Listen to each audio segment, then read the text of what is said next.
There are places on this earth where light never reaches, where the walls close in, the air grows thin, and a single wrong move can mean the difference between life and death.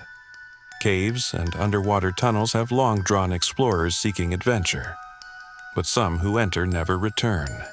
These are the stories of those who dared to push the limits and paid the ultimate price. These are the most painful cave deaths ever. Mossdale Cave Incident. It was June 24, 1967. A group of 10 cavers stood at the entrance of Mossdale Cavern, preparing to descend into its twisting, unforgiving depths. Their goal? To map out new passages and clear deeper sections of the cave. The two leaders of the expedition had explored this cavern before, their experience reassuring the others. But Mossdale was no ordinary cave. It was notorious for its tight, claustrophobic spaces where a person could rarely stand upright. A few hours into the journey, 4 of the cavers began to grasp the true difficulty of the expedition. The narrow passageways, the constant pressure of rock against their bodies, and the chilling dampness made them uneasy. They decided to turn back, emerging onto the surface just as the sky had turned a foreboding shade of gray. A storm was coming, but they had no idea how quickly it would escalate.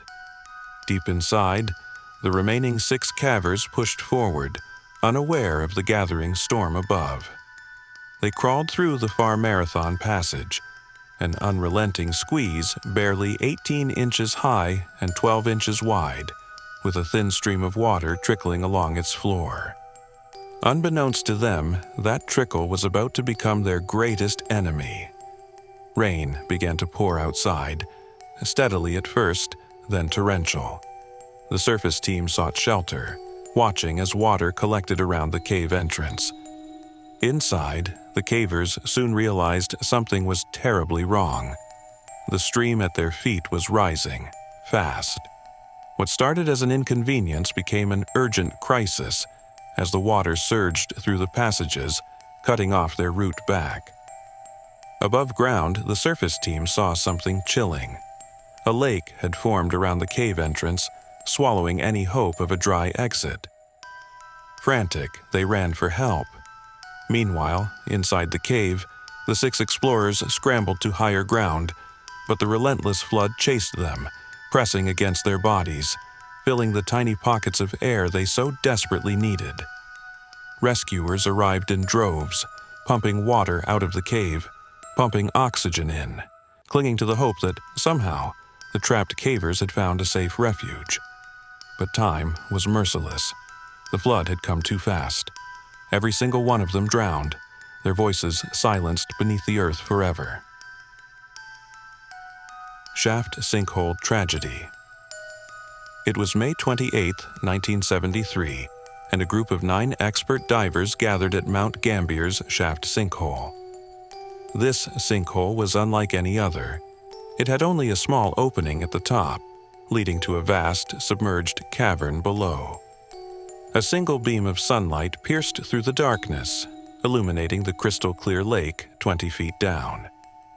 It was this beam that guided divers, a reassuring lifeline in the eerie, water-filled abyss. The plan was simple: stay within 200 feet of depth to remain in the main chamber, where the light still reached. But plans have a way of unraveling in places like this. On the second day, 4 divers decided to push the limits. They wanted to set a record, to reach depths of 250 feet in the western section of the cave. They knew it was risky. In 1973, divers still relied on regular air tanks, making them highly susceptible to nitrogen narcosis, a condition that clouded the mind and dulled the senses, much like intoxication. One diver, experienced enough to sense the creeping effects of narcosis, turned back almost immediately. Some followed, but 4 of them pressed on, venturing deeper into the shadows. On the surface, minutes ticked by. The team waited and waited. Something was wrong. A few divers re-entered the cave to search for their missing teammates. What they found was chilling. Only a flashlight and a camera resting on the cavern floor, but no divers. They had made a fatal mistake. As they descended, they had disturbed the silt lying undisturbed for centuries, creating a thick, blinding cloud. Visibility dropped to nothing.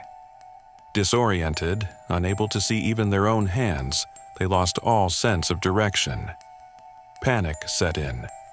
Their air supply ran low, and one by one, they succumbed to the inky depths of the cave. Jacob's Well Tragedy. It was November 23, 1983. Two students from Texas State University, Richard and Clark, peered into the mouth of Jacob's Well, an alluring but deadly underwater cave. It appeared shallow at first glance, a 25-foot deep pool that many attempted to touch before surfacing. But looks were deceiving. Below that tranquil surface lay a labyrinth of underwater tunnels, the last of which had claimed lives before. Both young men were experienced divers, but cave diving was an entirely different beast. Their instructor, Don, had spent years warning divers about the dangers of Jacob's Well. He had even attempted to seal off the most perilous passage with cement. But determined adventurers had broken through, leaving behind a chilling message. "You can't keep us out." Richard and Clark were about to learn why. They entered the well, swimming through the first two chambers with relative ease. Then they reached the third chamber, where the passage tightened. Richard went first, removing his air tank to squeeze through the opening. But once inside, he realized something horrifying. His tank was gone. It had slipped away into the darkness. He gasped, his lungs screaming for air. Clark saw his friend's desperate face and shoved his own regulator into Richard's mouth. Together, they took turns breathing, navigating their way back. They thought they were close, until they heard it. A metallic clank. They had taken a wrong turn and struck a wall. Worse, their oxygen was nearly depleted. Clark, with sheer desperation, kicked hard, surging upward, holding his breath for an impossible 75 feet until he burst through the surface, gasping for air. But Richard never emerged. When rescuers arrived, Don himself was among them. His heart sank as he recognized the students. He had tried to warn them. He had tried to stop this from happening, but Jacob's Well had claimed another life. Gollum's Cave. It was August 18, 2005, and 5 friends stood outside Gollum's Cave, a place so treacherous it had earned the nickname the Cave of Death. At 3 a.m., in total darkness, they stepped inside. The first challenge was immediate, a pool of water they had to crawl through. Then came the fork. Left or right? They chose left, unknowingly sealing their fate.